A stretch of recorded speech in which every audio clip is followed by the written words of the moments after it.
इलियास साहब, सबसे पहले आपसे शुरू करूंगी कि आपने मुल्क की इबादत की इजाजत अल्लाह नहीं देता है, मुल्क कोई बुत तो नहीं है, चलिए बुत परस्ती मनाही है, लेकिन मुल्क की, देश की, अपनी माटी की देखिए, मैं सबसे पहले ये बता डालूं आपको कि इस्लाम मुल्क की हिफाजत के लिए, मुल्क में अमन और सलामती के लिए, मुल्क में शांति उन्नति के लिए पहले खड़े रहना मुसलमानों को बराबर हुक्म देता है अल्लाह उसके नबी सल्लल्लाहु अलैहि वसल्लम कुरान हदीस में। और ये बात का फर्ज ऐन हो जाता है कि मुल्क में अगर फसाद हो रहा है, मासूमों का कत्ल हो रहा है, बाहर की कोई दूसरी जालिम हुकूमत मुल्क पर हमला करके मासूमों को मार रही है, तो दिफा के लिए, डिफेंस के लिए मुसलमान सबसे पहले खड़े हो जाएं। एक इंडियन आर्मी नायक का बेटा होने के नाते, जिसके वालिद ने 71 की जंग में खून पसीना बहाया, मेरे वालिद साहब मोहम्मद शरफुद्दीन रहमतुल्लाह अलैह ने, मैं ये कहता हूं कि आज भी मुल्क के ऊपर बात आएगी, चाइना रहो कोई रहो, इंशाअल्लाह अपना खून पसीना लगाने के लिए मुसलमान पहले की तरह तैयार है। अंग्रेजों से भी भिड़ गए थे, इनसे भी भिड़ जाएंगे इंशाअल्लाह। दूसरी बात, इस्लाम का एक वाज़ेह मौक़ूफ़ है कुरान से या हदीस की रोशनी में कि ला इलाहा इल्लल्लाह, नहीं है कोई माबूद सिवाय अल्लाह के। माँ बाप हो, मुल्क हो, अपने उस्ताद हो, टीचर हो, सबका एहतराम रहेगा, इज्जत रहेगी, सबका आदर रहेगा, लेकिन इबादत जो है वो सिर्फ अल्लाह रब्बुल इज्जत की रहेगी, जो अकेला रब है और उसके अलावा किसी की इबादत नहीं। मोहम्मद रसूलुल्लाह सल्लल्लाहु अलैहि वसल्लम की इबादत भी नहीं करते, मोहम्मद सल्लल्लाहु अलैहि वसल्लम की इताअत करते हैं, उनके रास्ते पे चलते हैं। तो मुल्क से मोहब्बत, मुल्क की इज्जत, मुल्क का एहतराम, मुल्क की हिफाजत के लिए मुसलमान इंशाअल्लाह हक पर रहते हुए जान लगाने तैयार है। इबादत सिर्फ अल्लाह की रहेगी, उसमें कोई कॉम्प्रोमाइज नहीं। ठीक है, मैं आपको भी कह रहा हूँ शरफुद्दीन भाई, भारत माता हमारी माँ की तरह है, इसने हमें पाला है। आप मुझे मिलेंगे, मैं इसे सलाम करूंगा, तो क्या मैं आपके साथ सिजदा कर रहा हूँ? उसी तरह का है। तो वंदे मातरम में वही स्पिरिट है। चीरा फाड़ी कोई कुछ भी करे, आप मानेंगे? देखिए, मेरे को अगर आप बोलेंगे कि भारत जो मुल्क हमारा प्यारा वतन, भारत जिंदाबाद का नारा लगाइए, तो सऊदी अरब में बैठकर, मक्का मदीना के अंदर भी रहकर इंशाअल्लाह भारत जिंदाबाद का नारा लगाऊंगा मैं इंशाअल्लाह। एग्जैक्टली, हिंदुस्तान जिंदाबाद का नारा, इंडिया जिंदाबाद का नारा लगाइए, मैं इंशाअल्लाह इंडिया जिंदाबाद का नारा लगाऊंगा, हिंदुस्तान जिंदाबाद का नारा लगाऊंगा।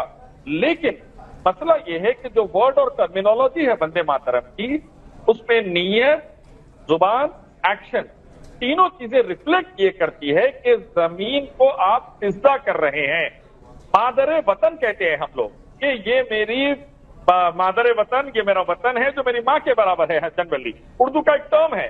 वैसे ही मेरी माँ के लिए मैं इज्जत और एहतराम से जब जाता हूँ तो अल्लाह हुक्म देते हैं माँ बाप के सामने कंधे झुका के रहो, तो मैं एहतराम के साथ कंधे झुकाकर वालिदैन के सामने रहता हूँ। वालिद तो गुजर गए, वालिदा के सामने रहने की कोशिश करता हूँ। तो वैसे ही मुल्क के आगे एहतराम, मुल्क के लिए जिंदाबाद का नारा लगाना, मुल्क के लिए जय का नारा लगाना, मैं आधी रात तैयार हूं। लेकिन जहां पर टर्मिनोलॉजी में सिजदे का लफ्ज आ गया, सर और मस्तक झुकाने का लफ्ज आ गया, वहां पर मुझे आपत्ति है और मैं एहतियात करता हूं, तो ये कुरान हदीस के खिलाफ। राष्ट्रगान, चलिए भारत माता की जय में आप सोचते हैं कि एक मूर्त है और उस तरह का रूप दिया गया है, तो उसके लिए आपको ऑब्जेक्शन होता है, लेकिन राष्ट्रगान में ऑब्जेक्शन क्यों? जनगण मन में ऑब्जेक्शन क्यों? वंदे मातरम में ऑब्जेक्शन क्यों? जिस तरह से फिरोज साहब ने कहा, क्या वैसी सोच नहीं अपना सकता हर मुसलमान?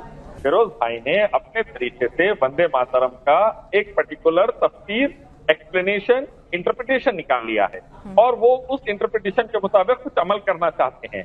लेकिन अगर आप वंदे मातरम का ट्रांसलेशन देखेंगे, भारत भाग्य विधाता का ट्रांसलेशन देखेंगे, हकीकी माने देखेंगे, तो वहां पर साफ तौर पर अल्लाह के अलावा किसी और को ओबीसियंस नहीं, डायरेक्ट वर्शिप की शक्ल दी जा रही। और जब माता की मूर्ति बन गई और मूर्ति बनने के बाद एक कौम उसकी पूजा शुरू कर डाली, तो वहां पर वो चीज और ज्यादा आगे बढ़ गई।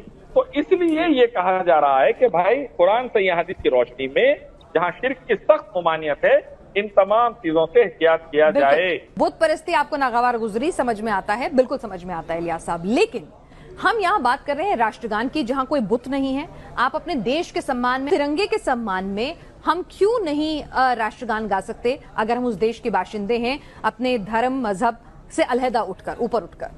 देखिए, मैं आपको फिर से एक बार शुरू में एक्सप्लेन करा और एक बार कर देता हूँ। पूरी कुरान सही हदीस में जिस चीज पर मुसलमान 0.0001% कॉम्प्रोमाइज नहीं कर सकता, वो है अल्लाह के अलावा किसी और की इबादत। मोहम्मद सल्लल्लाहु अलैहि वसल्लम की खबर मुबारक है मदीना मुनव्वरा में, मस्जिद नबी सल्लल्लाहु अलैहि वसल्लम में मैं जाते आता रहता हूँ, और वहां पर उस खबर पर भी कोई सिजदा नहीं करता। दुनिया की कोई मजार पर सिजदा नहीं किया जा सकता, क्योंकि मोहम्मद सल्लल्लाहु अलैहि वसल्लम की खबर पर सिजदा नहीं कर सकता। अल्लाह के रसूल मोहम्मद सल्लल्लाहु अलैहि वसल्लम से बेहतर किसी की खबर नहीं हो सकती कायनात में, और वहां पर भी सिजदा मना है। सिजदा सिर्फ रब को किया जाता है। तो कहीं पर भी गुंजाइश ये निकली कि अल्लाह के साथ किसी को भी एंट्री दी जा रही है पार्टनरशिप की, चाहे मुल्क हो, चाहे माँ बाप हो, चाहे बुजुर्ग वली हो, चाहे गुरु हो, कोई हो, वहां पर साफ तौर पर उनको साइड में किया जाएगा।